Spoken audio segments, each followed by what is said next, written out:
SSC study smart में आप सभी का बहुत बहुत स्वागत है। जैसा कि मैंने आपको कहा था कि एसएससी जो है वो आप इतनी रिप्रेजेंटेशन लगा रहे हो तो वो एक एसएससी इस चीज़ को एक षड्यंत्र मानेगी, एक साजिश मानेगी कि बहुत सारे स्टूडेंट अनफेयर तरीके से ये माल प्रैक्टिसेस एसएससी या एग्जाम की इंटेग्रिटी को प्रभावित करने के लिए कर रहे हैं। ऐसे में जो जेन्युइन क्वेश्चंस हैं जिन पर आपको एक्चुअल मार्क्स मिलने थे वो क्वेश्चन भी एसएससी सीरियस नहीं लेंगी और वही चीज़ यहाँ पे स्टूडेंट ने लिख दी। स्टूडेंट ने यहाँ पे ग्रीवेंस लगाई है कि सीजीएल 2025 के जो कंप्यूटर सेक्शन है उसमें आउट ऑफ क्वेश्चन पूछे गए हैं। यहाँ पे लिखे हैं कि जो आपके कंट्रोल यूनिट के टाइप्स हैं, micro control and hardwire control unit, OLE structure, COM concept, ठीक है, सारे आउट ऑफ सिलेबस हैं, ठीक है। और एसएससी को इसको री एग्जामिन जो है वो करना चाहिए और अप्रोप्रिएट क्लैरिफिकेशन और करेक्टिव एक्शन लेना चाहिए। अब यहाँ पे एसएससी का रिप्लाई क्या है, यहाँ पे देख लीजिए कि जो कंप्यूटर प्रोफिशिएंसी सेक्शन है वो strictly as per the syllabus है and the scheme of the examination is notified by the commission. तो एसएससी ने ऐसा बोला है। यहाँ पे एसएससी ने साफ साफ बोल दिया है, देखिए, some candidates attempted to falsely portray correct question as ambiguous in computer section. Ambiguous question का मतलब ये होता है कि वो क्वेश्चन अनक्लियर है, उसके ड्यूल मीनिंग निकलते हैं, बहुत सारी इंटरप्रिटेशन उस क्वेश्चन की निकलती है। जैसे क्वेश्चन था प्रेजेंटेशन का, तो उन्होंने बोला कि what kind of presentation we are talking about the MS PowerPoint. So these are some kind of ambiguous thing the student wants to portrait, but SSC said that they are just attempting to falsely portray those correct questions as ambiguous, but they are not ambiguous। और जो उनके expert committee है उन्होंने अच्छी तरीके से examine कर लिया है, ऐसे कोई क्वेश्चंस नहीं है।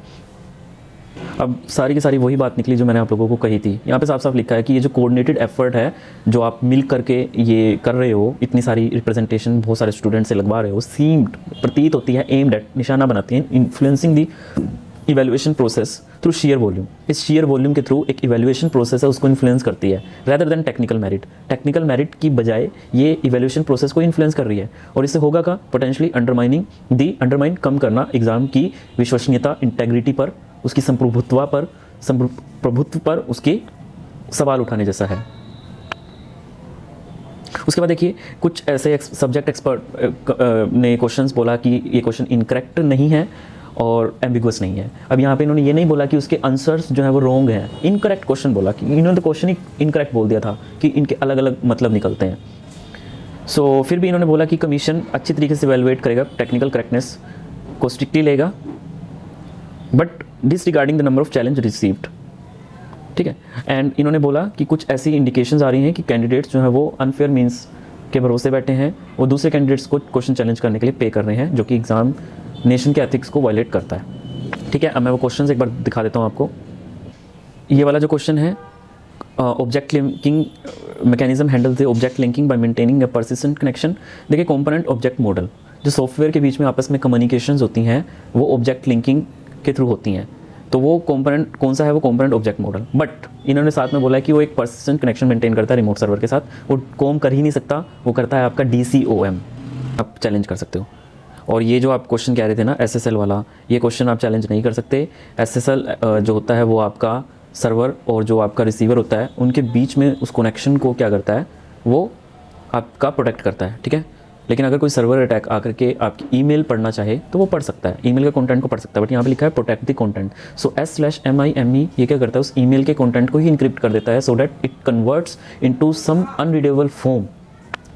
से कोई उसको पढ़ना भी चाहे तो वो नहीं पढ़ पाएगा, अगर वो एक्सेस भी कर लेता है ईमेल को वो पढ़ नहीं पाएगा। So this is the correct answer. Protect the data बोला है, प्रोटेक्ट द कंटेंट बोला है। अब आई डोंट नो कि ये लोग क्या कर रहे हैं। और एक ये वाला क्वेश्चन था कि माइक्रो कंट्रोलर यूनिट और हार्डवेयर 1 में प्राइमरी आर्किटेक्चरल एडवांटेज क्या है। सो बेसिकली सिंपल सी बात है, माइक्रो कंट्रोल में कॉम्बिनेशन लॉजिक सर्किट्स कम होते हैं और उसकी वजह से इसमें इंस्ट्रक्शंस यूज़ होती हैं। सो प्राइमरी क्या है, फ्लेक्सिबिलिटी इन डिज़ाइन। जब आप गेट्स और इन सबको कम कर दोगे तो आप इसमें कंट्रोल सर्किटरी ले आओगे जिसमें इंस्ट्रक्शन सेट्स आप इसमें चेंज कर सकते हो। अगर वो हार्डवेयर कंपोनेंट्स हैं तो उनको ईजिली आप चेंज नहीं कर सकते। सो एडवांटेज क्या है आर्किटेक्चरल, भाई इसमें आप गेट्स और कॉम्बिनेशन सर्किट्स कम कर रहे हो तो कॉस्ट कटिंग हो रही है। सो दोनों ही आंसर मेरे को इसमें करेक्ट लग रहे हैं। बाकी SSC क्या डिसीजन लेती है, COM और DCOM वाला भी 100% ही DCOM होगा। बाकी SSC क्या करेगी वो मेरे को नहीं पता। आपने इतने सारे अनफेयर मीन्स कर दिए हैं और एम्बिगुअस क्वेश्चन कर दिए हैं तो पता नहीं SSC क्या इस सब चीज़ों को मानेगी। लेकिन मैं आपको कहूँ कि आप क्यों जो अपनी लाइफ SSC के भरोसे छोड़ते हो कि SSC जो है वो आपके क्वेश्चंस को किस तरीके से करेक्ट करेगी नहीं करेगी, आप 4 नंबर से रह जाओगे, मतलब एक नंबर से लाइफ पूरी डिपेंड करती है।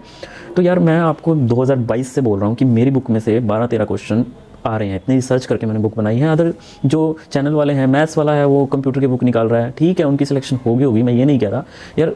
एक सिलेक्शन आप जब एग्ज़ाम में लेते हो तो उसकी सिर्फ एक वजह नहीं होती। मैं अगर अपनी बात करूं तो मेरे मैथमेटिक्स में, इंग्लिश में, रीजनिंग में अच्छे आते हैं। जीके मेरी थी ही नहीं ना, मैंने कभी चीज़ों को सीरियस ले लिया, सही बताऊं तो। जीके में मेरे 50 में से 8-8 नंबर आते थे, 4-4, 5-5 क्वेश्चन में बड़ी मुश्किल से करके आता था। 25 नंबर के होती, सॉरी 25 क्वेश्चन 50 नंबर के, तो जीके में कभी मेरे नंबर नहीं आए। तो सिलेक्शन लेने की बहुत वजहें हो सकती हैं, बट ऐसा नहीं है कि एक पर्टिकुलर सब्जेक्ट किसी का बेस्ट नहीं हो सकता या कोई पढ़ा नहीं सकता। सो यहाँ पे अपडेट कर दी है मैंने बुक, ये पूरी तरीके से 12-13 क्वेश्चन मैं प्रूव भी कर चुका हूँ कि ये क्वेश्चन जो है वो मेरी बुक में से आते हैं। और इस बुक की खास बात ये है कि if you download this book again and after clicking on the link you got either on email or the Instamojo on other resources, you will get an updated book time to time without sending any message to our team again and again. So बहुत ही अच्छे तरीके से, सो जैसे ये micro controller है, features हैं, ठीक है। तो इस तरीके से मतलब पूरा ही अपडेट जो है वो मैंने इसमें कर दिया है। बहुत अच्छे तरीके से बुक है। धन्यवाद।